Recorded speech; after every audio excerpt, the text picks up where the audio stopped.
Krishna to all of you. तो आज हम लोग देख रहे हैं DElEd first year first semester का साइंस का फर्स्ट चैप्टर जो कि है सजीव वस्तुएं।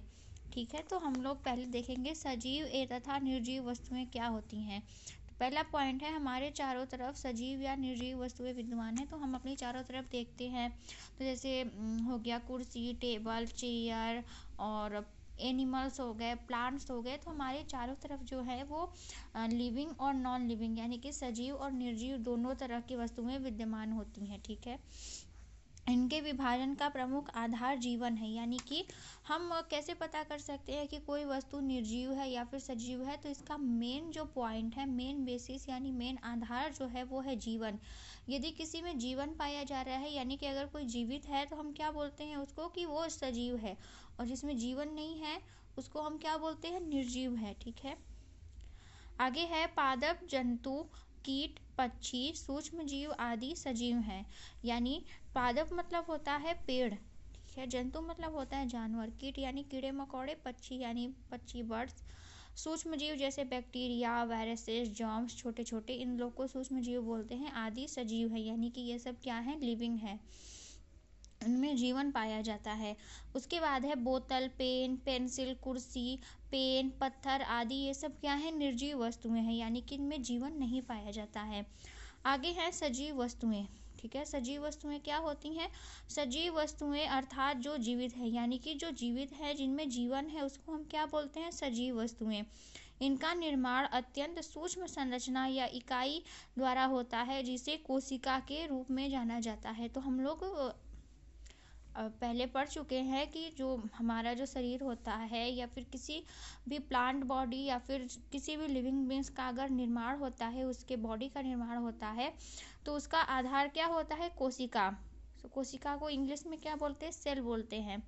तो cell is the fundamental structural and fundamental unit of life. Cell को हम लोग जीवन का मूलभूत आधार बोलते हैं, जीवन की इकाई बोलते हैं। ठीक है, तो कोशिका से किसका निर्माण होता है, जब बहुत सारी कोशिका आपस में मिलती है तो उनसे ऊतक का निर्माण होता है, ऊतक से ऊतक तंत्र का निर्माण होता है, उससे ऊतक तंत्र से अंग का निर्माण होता है और अंग से अंग तंत्र का निर्माण होता है। आगे है मनुष्य, पादप, कीट, पक्षी, जंतु, कवक, जीवाणु, शैवाल, प्रोटोजोआ आदि सजीव, सभी सजीव प्राणी हैं। तो इसके बारे में हमने पहले भी देखा।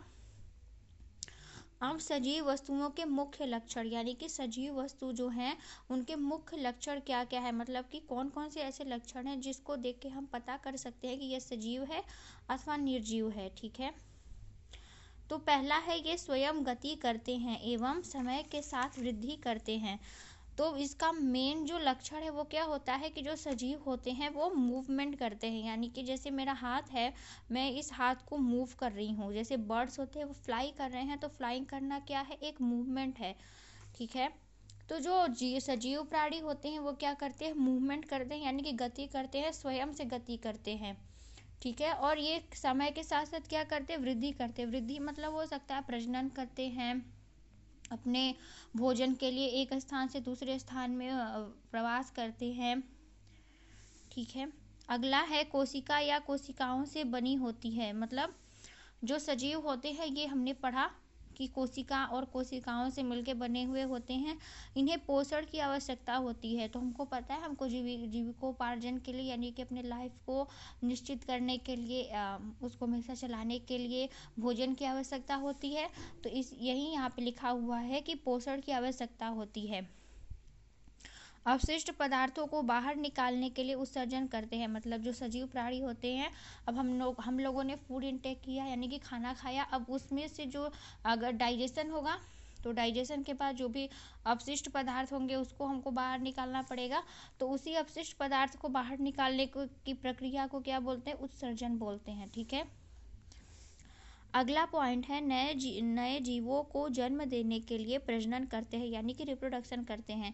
तो अपनी संतति को बढ़ाने के लिए जो सजीव प्राणी होते हैं वो क्या करते हैं, रिप्रोडक्शन करते हैं। ठीक है, यानी कि अपने समान संतान उत्पन्न करना क्या कहलाता है, प्रजनन कहलाता है। अगला है बाह्य वातावरण के प्रति प्रतिक्रिया करते हैं। जैसे कि अगर हमको ठंड लगती है तो हम लोग